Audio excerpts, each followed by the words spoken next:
intercepted. Joe Kelly. The ball at the 25-yard line, and Joe Kelly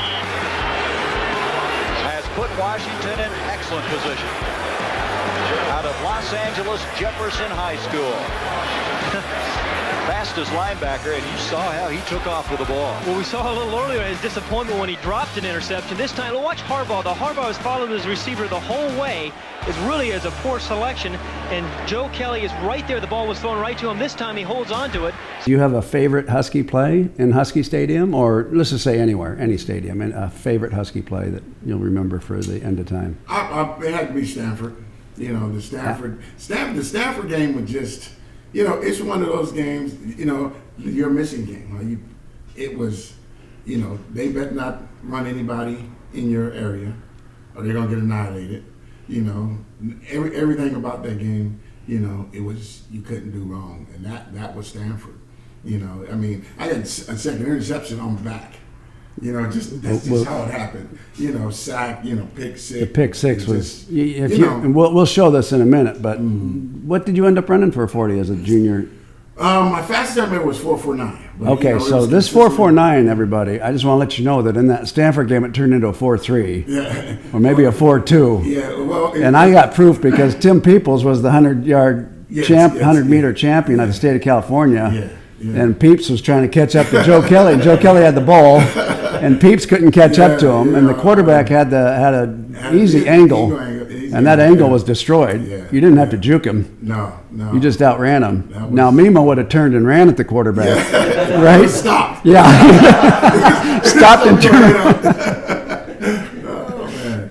I'll never forget that game because it's always tough to go to any California school because you're coming from 50-degree weather to 80. Yeah. You're coming from turf to grass. Mm-hmm. And not only that, we were undefeated.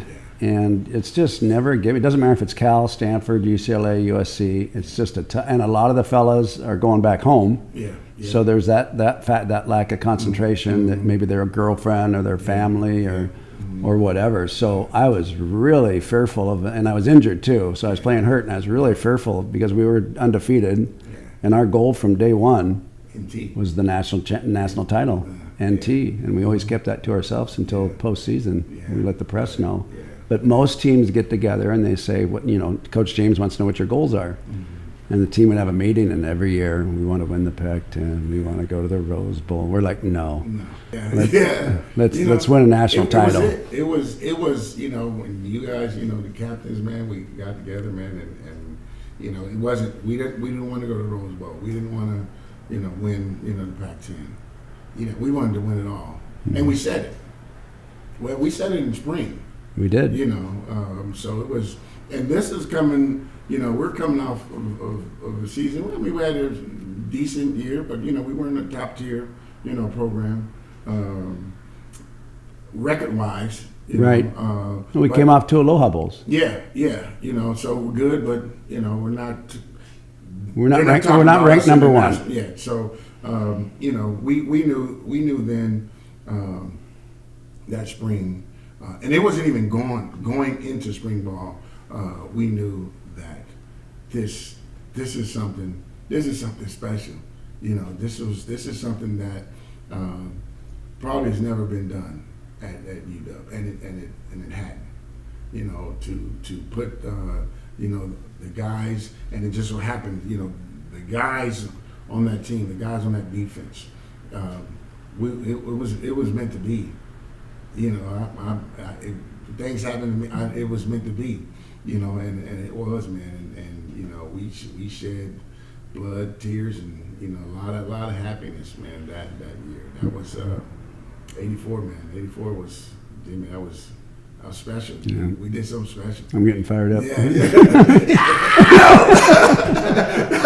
And we also knew the schedule. Yeah. And we knew, that we had Northwestern at home with Sandy Schwab, Charles Schwab's kid, which we couldn't wait because it was Charles Schwab's kid. Right. We wanted to kill him. Want to kill him. Yeah, because we're not Charles Schwab's kid. Right. Right? Yeah. So we wanted to kill Sandy, and we did. I think it was 5 interceptions. Yeah. 3. But we knew that's right. Mm-hmm. But we knew the next game was at Michigan in the Big House. So with that in mind, Joe, this team this year, the Huskies this year, there September 11th, as we were talking earlier, are at Michigan. Do you have any words of wisdom, any advice? You know, you go in and don't. You're going to go into one of the biggest stadiums in college football. I don't know if it's going to be at capacity, but you're just walking in. When you walk in and you play in stadiums like that of that stature, it could be intimidating if you allow it. But I think we salivated. We put more people here. So we can shut all 108 million of you up. So here, just going. I think being proud of, being a Husky. And going out there and it's the Pac-12 versus the Big Ten. And I live in Big Ten country, and I hate the Big Ten. And I'm always, I'm dog this, dog that. So, I'm just, guys just go in there confident, go in there, play physical ball, be physical. I think really now, just kind of watching teams lately, I think we have lacked in physicality, in my opinion. When you look at, me being in Big Ten country, living in Big Ten country and SEC, it's just been a lot more physical, than we have. I think we have the talent. I think we have the players, but I'm hoping that they're coached that way, because Lambeau, it was physical. It was physical from butt drills. And butt drills, it was a drill that before, when you're warming up, before practice, butt drills got pretty intense. And that's when you guys basically running into each other, hitting each other, getting your shoulders warmed up. Full speed, though. Full speed. And I understand now you only can go full speed certain days or whatever, but it's still football. We still play football. Football is still a physical sport, and football is still won in the trenches. And if we want to get our program back where it should be, based on our stadium, the city of Seattle, we should be able to attract the top players. Our tradition. What are we lacking? As far as attraction, it has to be something to do with recruiting, because if you come here. I know Oregon with Nike and all that, but now if you come to our stadium and you look at our stadium, you look at our facilities, and you look at the city of Seattle, it's hard to compare. Technology hub. Yeah. I mean, for post football. Yeah. You get your degree. There's not a lot of programs, period, in the United States that can say that they have more to offer than UW. In the city of Seattle. I'll go on record. If you play for the University of Washington and you stay in Seattle, you will have a career. Exactly. So it comes down to here, recruiting and convincing a guy that is better to come here than go to USC or UCLA. So you said earlier that you think we have the physicality, but we're not being as physical. So. And I don't know if it's because physicality, because you can be 6'4", 275, and not be physical. Physicality is a mental state. You have a guys that, you're playing football, there's always somebody bigger, faster, and stronger than you. But, doesn't mean, here, I'm a 185-pound linebacker, you're a 310-pound lineman. In my mind, physicality, I'm going to hit you in your mouth. I'm going to make you quit. I'm 185 pounds. If I don't believe that, it's not going to happen. You know what I mean? Because, just nature. That's 320. The 320 wins. That's a lot of weight. But it's a mindset. And I think, you captains, you guys started it. Us going into our junior year, my junior year, in spring ball. It was a mindset. It was nobody in the United States could have came in and convinced us that we weren't going to win the national championship. That was spring ball. That carried on. To the training camp. Leading with Northwestern all the way. even you know, we stumbled at sea. And you talk about blood, sweat, and tears. Not that I want to brag about this, but after we did lose at USC, which was a flawless game, we thrived on turnovers. We averaged 4.3 turnovers per game, which led the country. Couldn't return a fumble. Yeah. So if we could have returned a fumble, who knows how many scores we would have had. Yeah. But what I'm getting at is when we lost that USC game, you saw some of the baddest ass people in the Northwest bawling like children. Like that whole locker room was just full of tears. I was one of them. Yes. You know, then I was at home, you know, and losing to guys that, you know, we played them 10 times. We beat them 9. Only one turnover. Yeah, offense. You know, give us one score. One score. You All know. year. And then you know, their kicker, when he kicked 3 50-yard. Right. Jerk. You know, yeah. We could hate him. You know, but it was, you know, I mean, we had to take it. You know, we had to take the good, you know, with the bad, man. And that was just unfortunate because there was no doubt we were better. Joe, were you on the field when Freddie Small became a hero when he scored the touchdown? No, I was still a senior in high school. So that okay. So you were 1 year younger. Yeah, okay, my mistake. I thought you said you came up. He was your host. He was my host. Okay, so you weren't on the field for that one. So you know, Freddie and I, we had played against each other in high school. Okay. Fred was the same size as a sophomore as he was when he came up here. So you know, I'm 165 pounds as a sophomore. You know, trying to, you know, and I was playing outside linebacker. You know, trying to hold Freddie. You know, and Fred was the man. He was tough. Yeah, Fred was tough. He was scary. Mm-hmm. I was afraid of him. Yeah. So I was taught, I learned in my freshman year, if you get in a fight on field and you win the fight, and nobody really gets hurt because you got the shoulder pads and the helmet. Yeah. But if you win the fight, you usually move up. This is Coach Lambright's flat. You move up in the depth chart. Yeah. And Freddie and I were on kickoff together. This was practice, and I was always hustling down because I felt like I had to. I didn't feel like I was as talented as the rest of the team. And I had to wait for Freddie to get in the huddle. He was in the first line of guys that put the hands on their knees. Yeah. I had to wait for Freddie to get in the huddle before I could get in the huddle. So I'm waiting.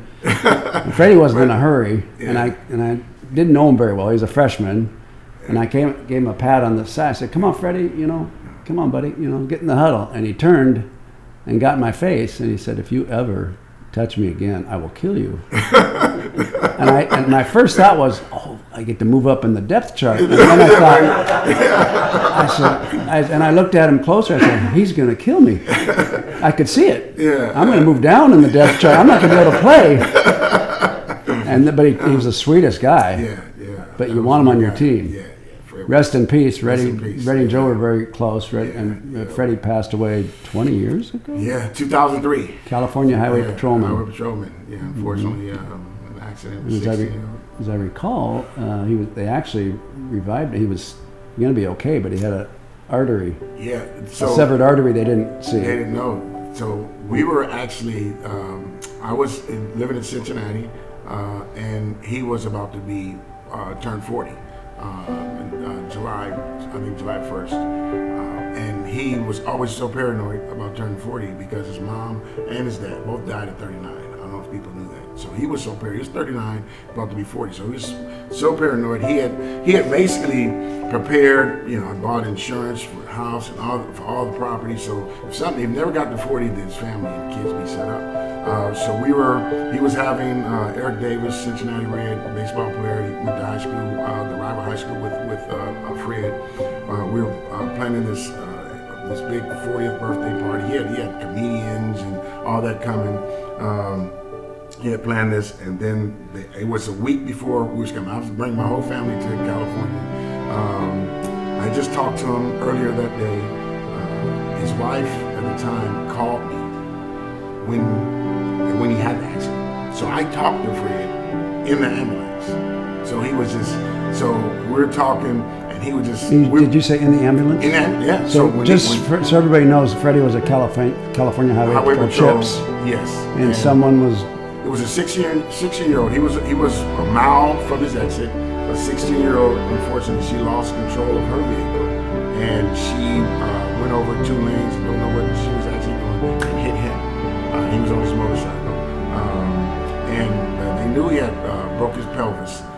but Robin showed up on the scene. I talked to him, and we were just thinking that kind of ruined the 40th birthday. Never imagine anything. Thought he was going to be okay. Yeah, so pelvis. Yeah, so he's on the way to the hospital. So I said, well, hey, okay, I'll probably just come there a little earlier, than the family. We already had tickets. Probably in the next week we were all coming. And maybe it wasn't maybe an hour later. His wife called, and she was just screaming. And so, my wife, I was there, and I just kind of fell on the ground, and I'll be there on my way. And I just got up, put some clothes on, and went to the airport. Didn't have a ticket, and actually got stopped. I'm driving to the airport. I'm flying to the airport, and I'm balling. Speeding, police pulled me over, and I couldn't stop crying. And the police actually was up there, and I tell him what happened. And he escorted me. I was probably maybe 3 or 4 miles. In Cincinnati. Yeah, Cincinnati, and he escorted me to the airport. Nice. So just got there, man. So it's just I try to we have great memories, of our guys. We have some fallen guys, man. With Homie and Reggie, part of that defense. Ron. So guys always be true and dear to our heart.